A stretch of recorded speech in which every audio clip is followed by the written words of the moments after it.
Okay, Yes, sir. yes. Good morning to everybody. आजादी के 75 साल का अमृत महोत्सव हम लोग मना रहे हैं। आजादी तो मिली हमको, वो एक रिवॉल्यूशन हुआ, उसके बाद दूसरा रिवॉल्यूशन हुआ जो है green revolution by doctor Swaminathan. तीसरा रिवॉल्यूशन हुआ वो है white revolution by doctor Verghese Kurien. और ये चौथा जो होने वाला है वो है फ्यूल रिवॉल्यूशन, वो भी डॉक्टर है। अनफॉर्चुनेटली सभी लोग डॉक्टर है, और doctor Shyam Shivaji गोलब, doctor लवेश Yadav sir, एंजन Pasi Dhole madam और मीरा मैडम, और अपने प्यारे हमको उत्साह देने वाले वाइस प्रेसिडेंट अपने मंगेश सेलार सर। ये डॉक्टरों की पूरी लाइन लगी हुई है, उसी से ही भारत का कल्याण होगा। वो बात सही है, वो बात तय है, क्योंकि ये जो रिवॉल्यूशन है वो साइलेंट एंड सिंगिंग रिवॉल्यूशन है। साइलेंट और सिंगिंग रिवॉल्यूशन देने वाले हमारे श्याम सर को हृदय से मैं अभिवादन करता हूं, और सभी टीम को हृदय से अभिवादन करते हुए मेरा जो आज का टॉपिक है उस टॉपिक पे जाता हूं। एक मिनट, स्लाइड।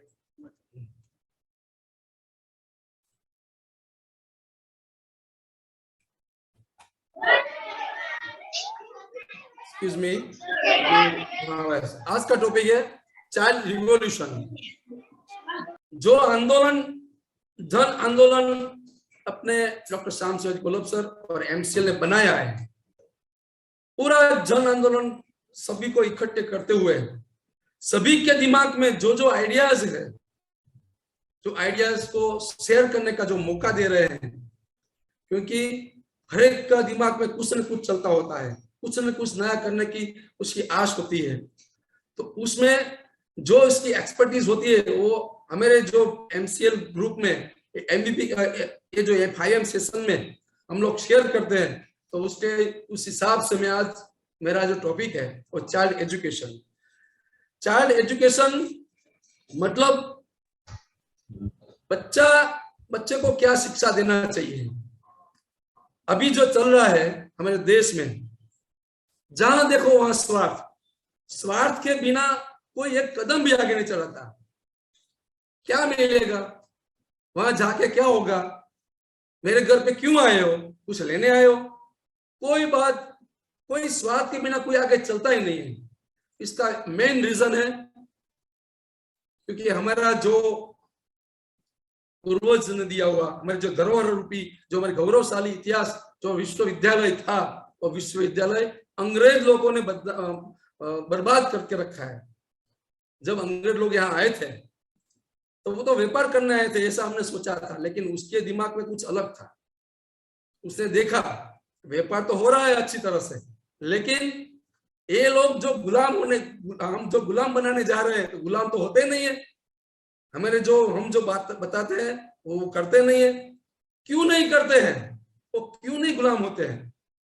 क्योंकि हमारे पास ऐसी गौरवशाली इतिहास था, गौरवशाली विश्वविद्यालय था, उसी में से गुरु परंपरा, गुरुकुल था, उसी में से निकले हुए हम लोग थे।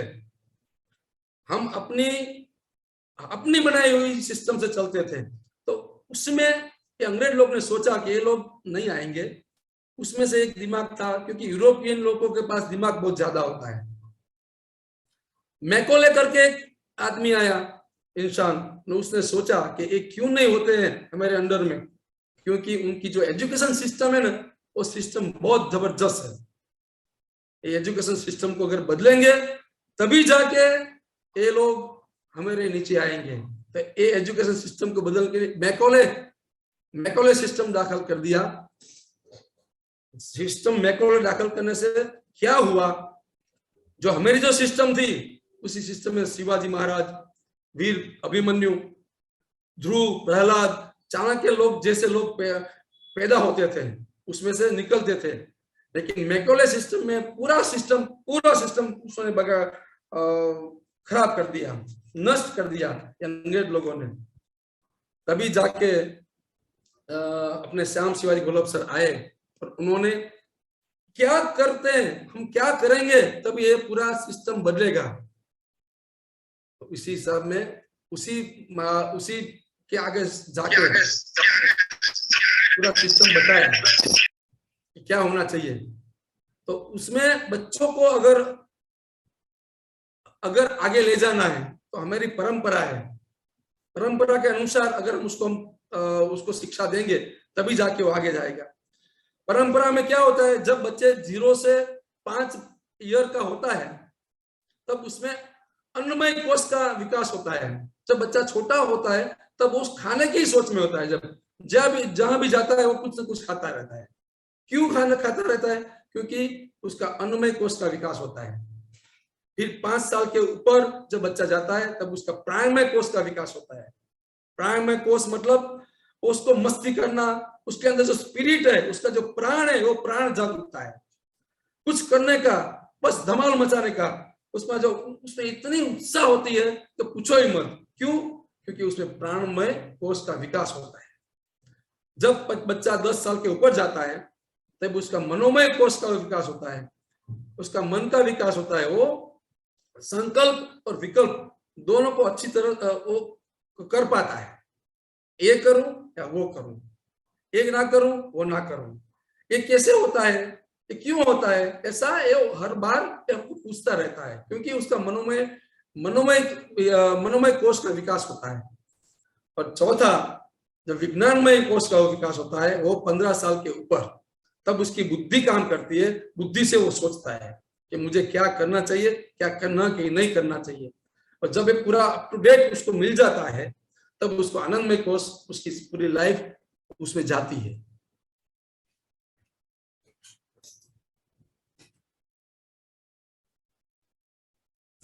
एक सेकंड, ये मेरा स्लाइड नहीं जा रहा है। हाँ, यस, आ गया। तो ये हमने जो कोर्स का जो अभी स्टडी किया, इसी तरह से कि अपना चाइल्ड का पूरा उसका लाइफ जाता है आगे। फिर बात आती है एजुकेशन की। अभी जो एजुकेशन हम लोग ले रहे हैं, बच्चों को भेज रहे हैं, मेरे स्कूल में 2.5 साल के बच्चे को लेके आते हैं और उसका एडमिशन देते हैं, उसको करवाते हैं, वो करवाने आते हैं। मैं पूछता हूँ भाई 2.5 साल का बच्चा है, आप क्यों उसमें डालते हो? नहीं, घर में बहुत तूफान करता है, मैं भी सर्विस करती हूँ, वो भी सर्विस करता है, तो बच्चे को यहाँ रख देते हैं। भाई ऐसा नहीं होता है। बच्चे जब छोटे होते हैं, 3 साल के बच्चे होते हैं, उसको तो घर पे ही रहना चाहिए, उसमें से ज्यादा सीखेंगे। तो ये अभी जो एजुकेशन का पूरा सिस्टम बदल गया है, उसका मेन रीजन है मैकॉले सिस्टम है। मैकॉले करेंगे तो मैकॉले दूर नहीं होगा, मैकॉले की सिस्टम जाएगी नहीं। तब ऐसे एक डॉक्टर श्याम शिवाजी गोलब सर जैसे एक आदमी आएगा और वो सब कुछ रिवोल्यूशन लेगा। इसी हिसाब से हमको उसने ढंढोला श्याम सर को, तो भाई जागो, ये भारत है अपना। कैसा भारत है? तो भारत में education means to draw out. Education इस तरह से दिया जाता है कि उसमें जो बच्चे में जो भी उसमें कैरेक्टर है, उसमें नीति शास्त्र है, उसमें ज्ञान शास्त्र है, वो सब उसको निकालना है। वो मतलब एजुकेशन मीन्स ड्रॉ आउट, उसका जो खूबियां है वो निकालनी है। मैकॉले ने क्या किया था, उसको तो सिर्फ क्लार्क पैदा करने थे, इसलिए पूरा ऐसा सिस्टम बना दिया था। लेकिन हमारे परंपरा में ऐसी सिस्टम नहीं थी। Education for the life development. Education 2 प्रकार के होते हैं, तब 2 प्रकार के एजुकेशन दिए जाते थे, गुरुकुल में या अपने विद्यालय में। Education is for life development, मतलब उसका कल्चर। एक एजुकेशन ऐसा होता है कि उसका जो कल्चर है उसमें उसको बता दिया जाता है कि आप किस कल्चर से आते हो, हमारा कल्चर ऐसा है। उसका ट्रेडिशन, हम किस ट्रेडिशन में आते हैं, उसको पार्टिसिपेशन उसका कितना उसमें डेवलप होता है, लाइफ डेवलपमेंट एजुकेशन से। और दूसरा एजुकेशन है 64 क्लास जो हमारे कल्चर में थी, 64 arts in ancient Indian culture. मतलब और दूसरी एक एजुकेशन सिस्टम है।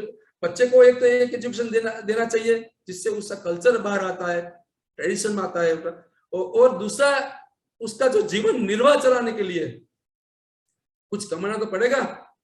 तो कुछ कमाने के लिए दूसरी जो है एजुकेशन वो है 64 क्लास। मतलब वो उसको कुछ ड्राइंग आता है, म्यूजिक में वो एक्सपर्ट होता है, singing, dancing, farming, carpentry, black Smith, pottery, बहुत सारे 64 क्लास हमारे वहां थी। वो उसका अलग तरीके से उसको ज्ञान दिया जाता था। वो उसको जीवन निर्वाह के लिए था, और वो जीवन और दूसरा एजुकेशन फॉर लाइफ डेवलपमेंट के लिए था। ऐसा ये जाता नहीं है, ऐसा ऐसा सिस्टम हमारे यहाँ थी दौर। इस तरह से बच्चों को हम आगे मीन्स टू ड्रॉ। अगली बात हम करते हैं, education is for very important. All parents love to his child very much. जब बच्चे नहीं होते हैं तब वो मंदिर जाते हैं, तब वो बाधा मानते हैं, कुछ न कुछ करते हैं। जब बच्चे होते हैं तब उसको बहुत प्यार करते हैं, क्योंकि वो नहीं तो कुछ नहीं है मेरी जिंदगी में। बच्चा नहीं है तो कुछ नहीं है, ऐसा हमको लगता है। क्यों? All parents love to child. बच्चा सबको पसंद आता है।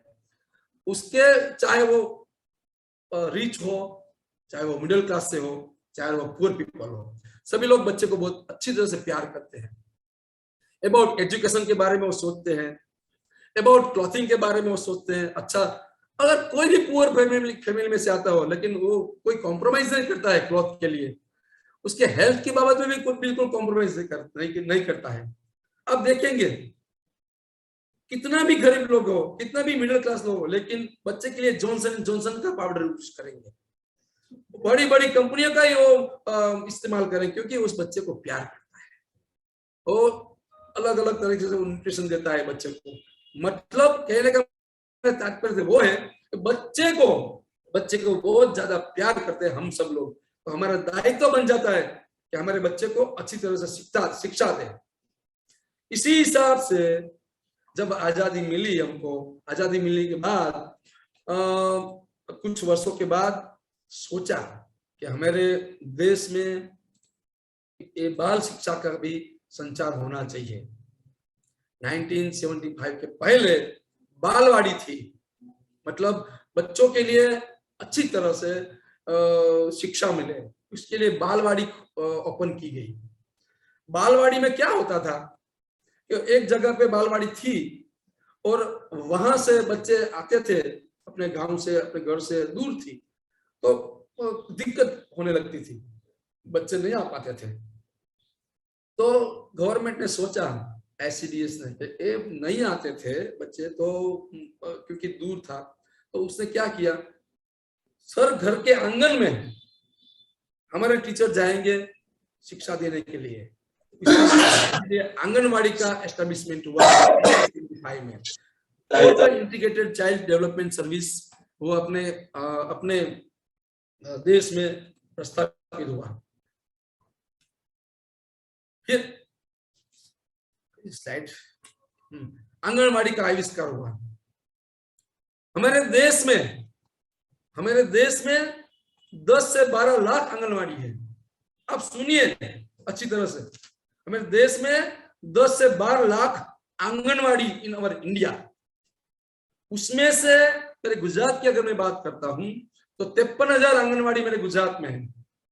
और हर एक आंगनवाड़ी में, और दूसरी बात, जो जहां 1000 पॉपुलेशन होता है वहां एक आंगनवाड़ी की व्यवस्था की गई है, हमारी गवर्नमेंट ने की है। और ईच आंगनवाड़ी एक्सपेक्टेड खर्च, उसमें जो एक्सपेंस होता है ईच आंगनवाड़ी में, वो 40 से 50,000 तक होता है हर मंथ। तो ऐसे आंगनवाड़ी हमारे यहाँ है। आंगनवाड़ी का पूरा उसका जो वर्क है, तो वर्क क्या है, आंगनवाड़ी का वर्क है न्यूट्रिशन देना बच्चों को, उसका हेल्थ का क्या ख्याल रखना, और उसका एजुकेशन का ख्याल रखना। हेल्थ न्यूट्रिशन मतलब बच्चे को प्रॉपर दूध मिले, बच्चे को प्रॉपर व्हीट पाउडर मिले, बच्चे को प्रॉपर न्यूट्रिशन मिले, उसकी व्यवस्था गवर्नमेंट करती है। हेल्थ के बारे में भी वो सोचता है, हेल्थ गवर्नमेंट सोचती है। कुपोषण बच्चे जो होते हैं उसको पोषित करते हैं। अगर उसको कुछ बीमारी हो जो गंभीर बीमारी हो, तो उसको आगे जाके उसको ट्रीटमेंट मिलती है। तो हेल्थ के बारे में उसको टीकाकरण भी करवाते हैं, तो हेल्थ के बारे में कॉन्शियस है हमारी आंगनवाड़ी। और तीसरा है एजुकेशन। जो मैं बात करने जा रहा हूं, जो मैं फोकस करने जा रहा हूं, एजुकेशन की बात है। एजुकेशन में जो बात होती है, जो करते हैं हमारे आंगनवाड़ी के वर्कर्स, वो कुछ अच्छे कंडीशन भी है और कुछ बुरे कंडीशन भी है।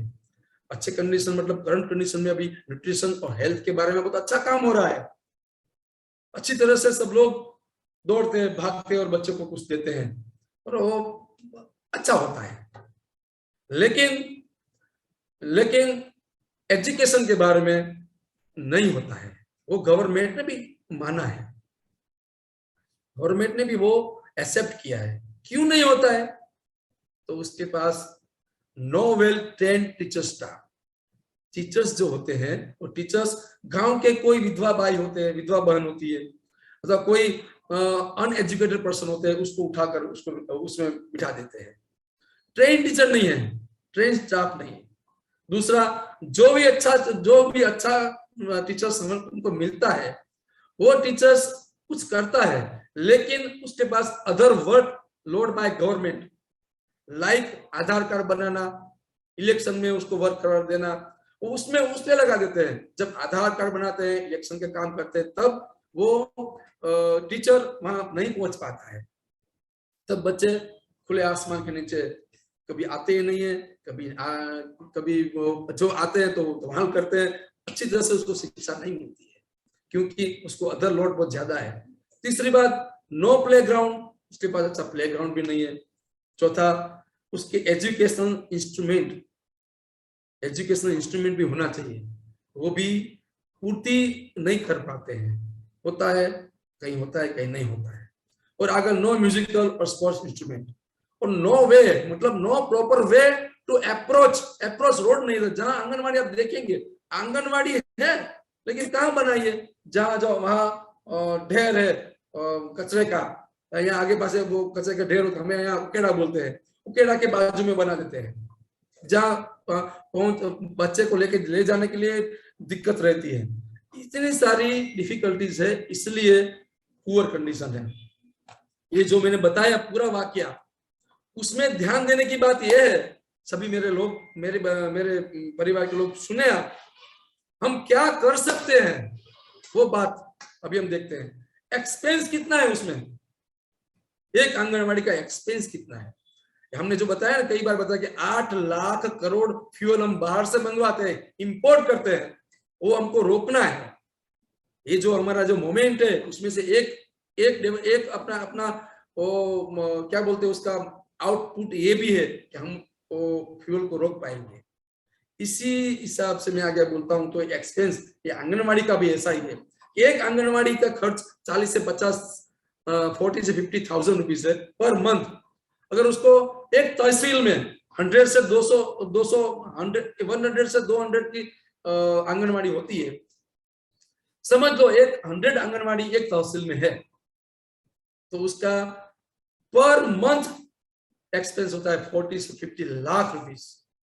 और उसको अगर एनुअल में लेते हैं तो 480 से 600, 480 से 600 लाख रुपीस हम खर्च करते हैं एक तहसील में। अगर हम स्टेट की बात करते हैं तो मेरे स्टेट में 53,000 आंगनवाड़ी है।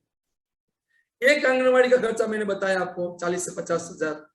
अगर इसके हिसाब से 53,000 आंगनवाड़ी का पर मंथ अगर हम एक्सपेंस गिनते हैं तो 2,120,000 करोड़, 2120,000 करोड़ रुपीस हम खर्च करते हैं। और एनुअली अगर हम काउंट करेंगे तो 25,000 करोड़ रुपीस हम पर ईयर गुजरात स्टेट में एक्सपेंस होता है। अब सोचो इतना सारा पैसा है, एक्सपेंस होने से हमको क्या मिलता है?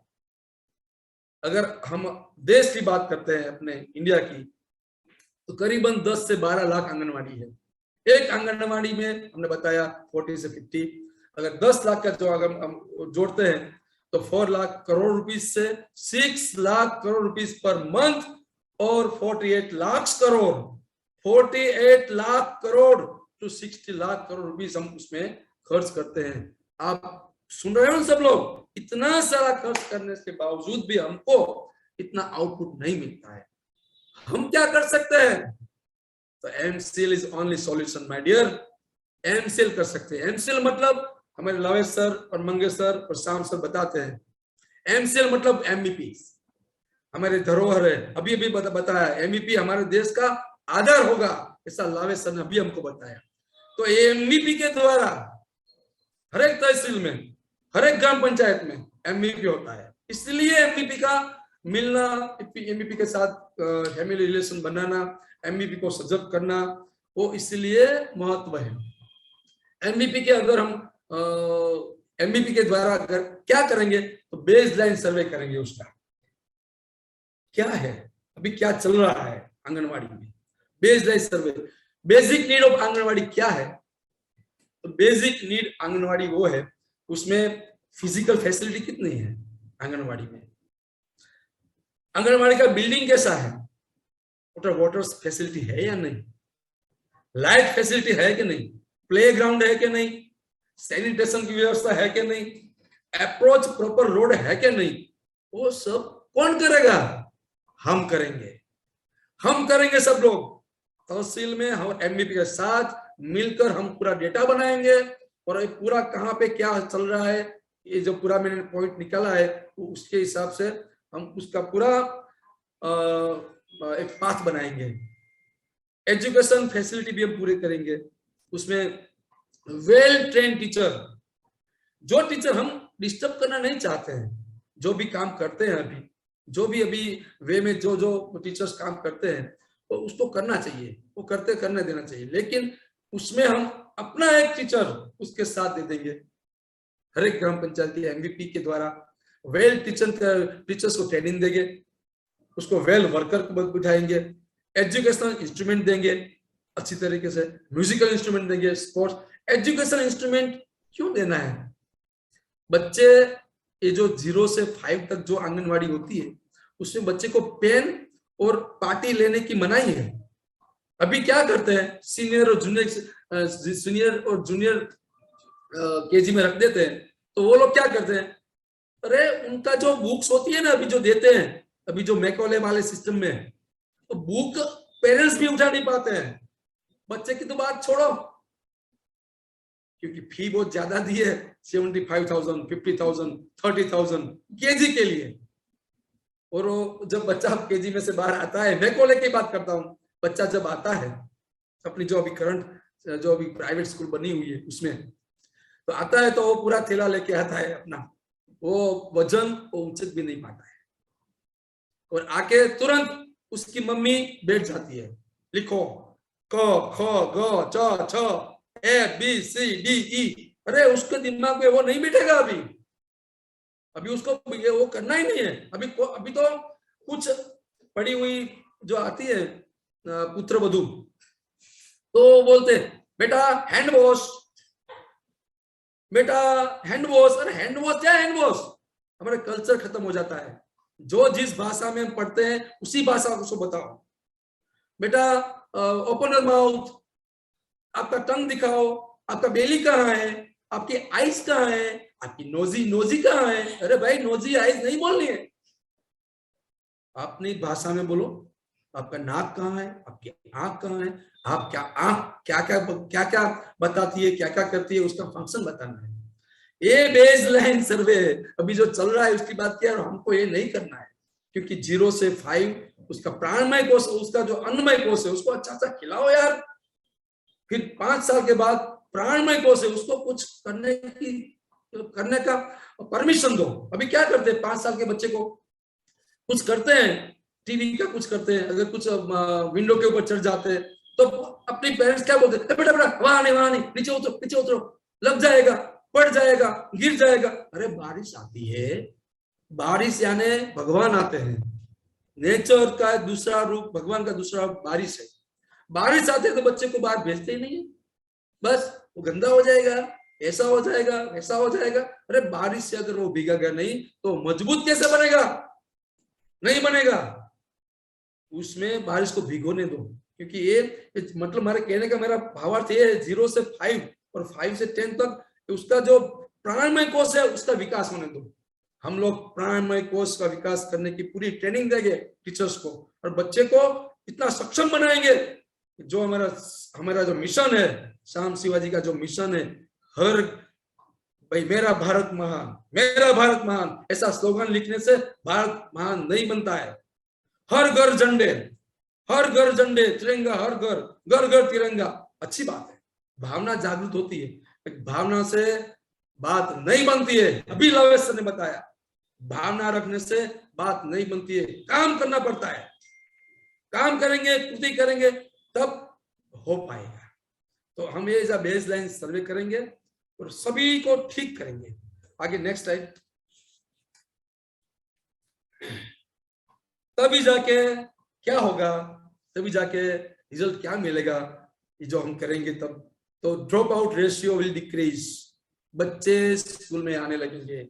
अभी क्या होता है, अभी क्या होता है, हर एक आंगनबाड़ी का जो लिस्ट होता है उसमें भूतिया, मतलब जो बच्चे नहीं आते उनका भी नाम लिखते हैं, क्योंकि उसका राशन पानी आता है, उसका सब कुछ आता है। बच्चे तो 3-4 बैठे हैं बस, 3-4, 5-6, मैंने देखा है, मेरे तहसील में मैं खुद विजिट करने गया हूँ, बहुत सारे आंगनबाड़ी में गया हूँ और मैंने देखा है बच्चे आते हैं, रजिस्टर में होते हैं 25-30, आते हैं 5-6। क्यों नहीं आते? क्योंकि आने का रास्ता भी अच्छा नहीं है। दूसरा, उसके पास कोई म्यूजिकल इंस्ट्रूमेंट नहीं है, उसके पास स्पोर्ट ग्राउंड नहीं है, कुछ भी नहीं है, बच्चा आके क्या करेगा? तो उसका जो रेशियो है, ड्रॉप आउट रेशियो बढ़ जाता है, नहीं आते बच्चे। पैसा बहुत खर्च होता है, सुन लीजिए, पैसा बहुत खर्च होता है, लेकिन उसका आउटपुट नहीं मिलता है। अगर हम ऐसा करेंगे तो ड्रॉप आउट रेशियो भी डिक्रीज होगा। Child will ready for primary education, उसको हम भाषा का ज्ञान खेलते खेलते सिखाएंगे, उसका लैंग्वेज का ज्ञान हम खेलते खेलते बच्चों को सिखाएंगे। मतलब जब वो अपने आंगनबाड़ी का बच्चा जब तैयार होकर बाहर जाएगा तो is ready for standard 1, standard 2, standard 3, मतलब प्राइमरी एजुकेशन के लिए वो अच्छी तरह से रेडी होगा, तभी वो स्कूल जाने के लिए वो जिद भी करेगा। अभी तो वेकेशन तो मजा, अगर रजा आती है तो बहुत मजा, क्योंकि चलता ही ऐसा है। अभी हम ऐसा करेंगे, हम जो अपना जो पूरा प्रोजेक्ट लगाएंगे तो उससे चौथा फायदा वो होगा, foundation education will be strong. Foundation is very important for this. अपनी इमारत जो खड़ी करनी है बड़ी, तो उसका फाउंडेशन बहुत अच्छा होना चाहिए। तो फाउंडेशन बना रहे हैं, स्ट्रॉन्ग होगा। पीपल आर एजुकेटेड, एजुकेटिंग होगा। जो माता पिता है, पेरेंट्स है, फिलीपींस में आप जाइए, जब पेरेंट्स सोचते हैं तब मुझे बच्चा आना चाहिए, बच्चा की प्लानिंग सोचते हैं, तो उसके पहले उनको शिक्षित किया जाता है, उसका एजुकेशन दे रहे हैं वो लोग। आप सोचो, पेरेंट्स को एजुकेशन दे रहे हैं, और जब बच्चा आता है तब उसके साथ कैसा व्यवहार करना चाहिए, क्या बोलना चाहिए, क्या नहीं बोलना चाहिए, वो सब कुछ सिखाते हैं। हमारे यहाँ बहुत सारा पहले था, लेकिन अभी नहीं है, वो करना है, बहुत कुछ करना है। क्यों कर पाएंगे हम लोग? क्योंकि हमको एक अच्छा रास्ता मिला है, हम लोग, हमारे पास होगा तो कुछ करेंगे। दिमाग कब चलता है आदमी का? जब अच्छी तरह से पूरा उसका जीवन निर्वाह चलता है तब। ये तो बात यूनिकॉर्न बनने की बात है भाई। यूनिकॉर्न, हमको पता ही नहीं था यूनिकॉर्न क्या बोला, यूनिकॉर्न किससे बोला जाता है। यूनिकॉर्न बनाने जा रहे हैं हमारे लोग, ये हमारी पूरी टीम, हमारी पूरा ये परिवार। तो इस हिसाब से हम लोग सब कुछ कर पाएंगे। मेरा कहने का तात्पर्य वो है, हम सब कुछ कर पाएंगे जो हमारे दिमाग में आएगा। और अच्छे दिमाग वाले हम इकट्ठे हुए हैं, जो भी आए हैं ना वो अच्छे दिमाग वाले ही आए हैं, अच्छे लोग ही आए हैं इसमें, क्योंकि भगवान ने चुन कर दिए हैं। ये सब लोग जो आए हैं ना वो भगवान ने दिए, ग्रेस ऑफ गॉड। इसी हिसाब से हम लोग सब कुछ कर पाएंगे और बच्चे आंगनबाड़ी में दौड़ के जाएंगे। ये पूरा वाक्य जो है, पूरा जो सिस्टम है कैसा होना चाहिए, तो उसका एक आदर्श भी होना चाहिए। जैसे हमारे कोलाड में प्लांट है, पता है ना, मर्सिडीज में हमारा गैस चलता है, लिक्विड होता है, अपना बायो फर्टिलाइजर होता है। पूरा कार्तिक सर ने पूरा अच्छी तरह से बताया था, ये किया है, ऑसम मोमेंट थी। कैसे हमको जब ये बताया, हम लोग 2 फुट ऊंचे चल के दौड़ने लगे। क्यों? क्योंकि हमारे पास था, मॉडल बनाया। इसी हिसाब से ऐसा एक दक्षिणामूर्ति बाल मंदिर जो भावनगर स्थित है, मैं खुद वहां गया हूं। बच्चे जब आते हैं स्कूल में, नो ड्रेस, अभी तो क्या कर दिया, टाई लगा दिया है बच्चे को। अरे बच्चे को टाई लगाने की नहीं बात कर रहे लवे सर, अपनो हमको टाई लगाने की बात करते हैं। क्यों? हम लोग अच्छी तरह से उसको मतलब के अच्छी तरह से बैठना चाहिए, अपना पूरा एनवायरनमेंट अच्छा होना चाहिए, अपना बैकड्रॉप अच्छा होना चाहिए। कब हम ऐसी एक फौज के साथ, ऐसा एक रिवॉल्यूशन में हम जुटे हुए हैं, तो कुछ लगना चाहिए, उसकी कीमत होती है वजन बढ़ाने के लिए। लेकिन ये बच्चे को जरूरत नहीं है। बच्चा आता है, मैं गया था जब बाल मंदिर दक्षिणामूर्ति में, गिजूबाई बधेका, जो मुछाली माँ उसको बोलते हैं, वो उसने आज उसका 102 साल पूरे होते हैं। आज ही के दिन बर्थ हुआ, 102, और 103 के साल में वो प्रवेश हुआ उस इंस्टीट्यूट को। वहां मैं गया तो मैंने देखा बच्चे आते हैं, दौड़ के आते हैं, जो भी ड्रेस पहना है वो ड्रेस में, नो उसके पास कुछ नहीं होता है, कोई दफ्तर कोई बैग नहीं होती है। आके खेलते हैं, खेलने के बाद एक बहन वहां एक थाली में एक थाली बजाती है। जब थाली बजाती है तो सभी बच्चे दौड़ के अपने घर, अपने असेंबली हॉल में इकट्ठे हो जाते हैं। और असेंबली हॉल में उठे के पूरा घंटा 1.5 घंटा असेंबली चलता है। असेंबली में गीत गाने बजते हैं, क्योंकि बच्चे को अगर कुछ भी सिखाना है तो उसको इंस्ट्रक्शन मत दीजिए। हम क्या करते हैं, वो करो या करो, मतलब हम लोग क्या करते हैं, उसको क्या बोलते हैं, हम लोग सिर्फ शिखामण देते हैं, शिखामण गुजराती में बोलते हैं, शिखामण देते हैं। बस ये करो, ये खाओ, ये मत खाओ, ये करो, ये करो। शिखामण से मतलब क्या उसको बोलते हैं, इंस्ट्रक्शन से बच्चे अच्छे नहीं होते, उसमें वो गुण संक्रांत नहीं होते। अगर शिवाजी बनाना है, अगर राणा प्रताप बनाना है, अगर उसको चाणक्य बनाना है, तो उसका रोल उसको करना पड़ेगा। जब रावण जब सीता को लेके आता है और उसको वहां रखता है, तो वो तो बहुत ज्ञानी था। सीता माता नहीं मानती है, बहुत सारा उसको इंसेंटिव दिया, लेकिन सीता माता जी नहीं मानी। तो रावण के उसके भी कलीग्स होते हैं, बहुत सारे लोग, पंडित लोग उसके पास होते हैं। तो रावण को बोलते हैं कि भाई सीता माता को अगर आपके पास लाना है तो एक रास्ता है। तो कौन सा रास्ता? तो आप तो जो चाहे वो रूप ले सकते हो, ऐसा करो, आप राम है ना, राम का रूप ले लो, राम का रूप लेके सीता माता के आगे जाओ। रावण भी बहुत बुद्धिशाली था, उसका 10 सिर थे भाई, उसकी बुद्धि थी। उससे बताया कि भाई अगर मैं राम का रोल करूंगा ना, तो मैं सीता माता की अपेक्षा ही छोड़ दूंगा।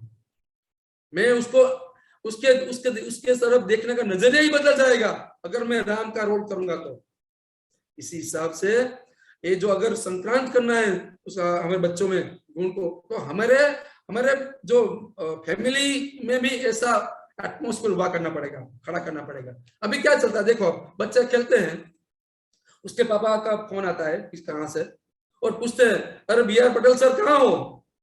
अगर उग्राणी का फोन आया तो मैं क्या बोलूंगा, अरे मैं तो अभी ट्रैफिक में हूं, मैं अभी बाहर हूं, मैं तो अभी घर पे नहीं हूं।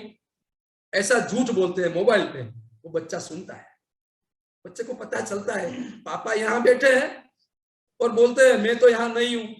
तो वो बात सही है, वो ऐसा करना चाहिए। वो झूठ बोलने की किसने सिखाया? हमने सिखाया। वो जो देखता है वो करता है। तो ऐसे प्रशिक्षण हम पेरेंट्स को भी देंगे, हमारे बच्चे को भी देंगे। ऐसा प्रशिक्षण देने वाले हमने ये भावनगर में देखा, बच्चों खेलते हैं। तो अभी जो करंट जो प्रिंसिपल है वहां का विपुल व्यास सर, उसके साथ बहुत सारा मेरे स्कूल का वो आते थे और मेरे स्कूल में वो ट्रेनिंग देते थे। और मेरे स्कूल में सभी बच्चे, KG के बच्चे को ऐसा है, कुछ नहीं करना, बस खेलना है। प्रैक्टिकल ज्ञान देते हैं उसको, तभी हम प्रैक्टिकल ज्ञान देना चाहते हैं। आगे की स्लिप। ये आदमी बलवंत पारेख सर, जो फेविकोल के मालिक है, पिडीलाइट के, वो जो भावनगर डिस्ट्रिक्ट के महुआ तालुका की है, उसने 325 आंगनवाड़ी दत्तक ली है। 325 आंगनवाड़ी, 325। उसमें एक गिजूभाई बदेका का पूरा स्टाइल उसमें डाला है, और ऐसा वो करने जा रहे हैं जो हम सोच रहे हैं। आगे, शिक्षक कभी साधारण नहीं होता, प्रलय और निर्माण दोनों उनकी गोद में पलते हैं। अभी क्या होता है, सभी जो स्कूलें होती है, तो स्कूल में जो टीचर्स होते हैं ना, टीचर्स का जो केजी सेक्शन जो होता है ना, उसमें जो सबसे छोटा वाला, उसका टीचर का पगार कितना होता है मालूम है? उसकी सैलरी सबसे कम सैलरी देते हैं ये सब लोग जो बिजनेस करते हैं वो लोग। मैं भी बिजनेस करता हूं अपने स्कूल में, लेकिन मैंने अप्रोच बदल दिया है। जो भी केजी सेक्शन के जो टीचर है, उसकी 5 डिजिट में मैं सैलरी देता हूं। वो कम नहीं है, उनको 3-4 घंटे ही रुकना है स्कूल में, 3-4 घंटे रुककर पूरा उसका पूरा एफिशिएंसी उसमें डालना है। क्यों? क्योंकि शिक्षक कभी साधारण नहीं होता। शिक्षक की गोद में प्रलय और निर्माण उनकी गोद में पलते हैं। तो हमको ऐसे शिक्षक बनाना है, हमको ऐसे बच्चों को ट्रेनिंग देने वाले अच्छे महिलाएं बनानी है, हमको बच्चे को अच्छी तरह से रखे, ऐसे पेरेंट्स निर्माण करने हैं। तभी ये पूरा हम करने वाले हैं, और हमको पूरा पावर हमारे पूरे एमसीएल परिवार ने दिया है। इसलिए श्याम सर, फिर अपने लवेश यादव सर, राजी मैडम सर, और अपने मंगेश सर इसलिए बोलते हैं सो जाना नहीं है भाई, उठो, खड़ा हो और दौड़ो, अपने एमईपी को उस काम पे लगाओ, एमई के साथ फैमिली रिलेशन बनाओ, बढ़ाओ, फ्राइडे सेशन में बुलाओ, हर एक सैटरडे सेशन करो, तभी जाके ये सब हो पाएगा। तो मुझे जो चांस दिया, मेरा जो थिंकिंग था, मेरा जो अप्रोच था, वो इतना बड़ा प्लेटफॉर्म देने के लिए मैं सभी हमारे एमसीएल परिवार को, ओजस क्लीन फ्यूल प्राइवेट लिमिटेड के ओर से सबको थैंक्स कहता हूं। हम सब इकट्ठे हुए, लास्ट जवानी वो जवानी, जवानी वो जवानी, जाती जाती कान में कहते जाए, मतलब गुजराती में बोलता हूं मैं, जवानी वो जवानी, जती जती कान में कहती जवानी, हूं फरी पची पाची नहीं आवानी। मेरा दूसरा भी बात है, वो जवानी जवानी नहीं जिसकी कोई कहानी न हो। एक कहानी बनाने की बात है मेरे यार, कहानी बनाओ और जो दिल में है वो प्रस्थापित करो, अपने देश को सुजलाम सुफलाम बनाओ। Thanks to all, thanks to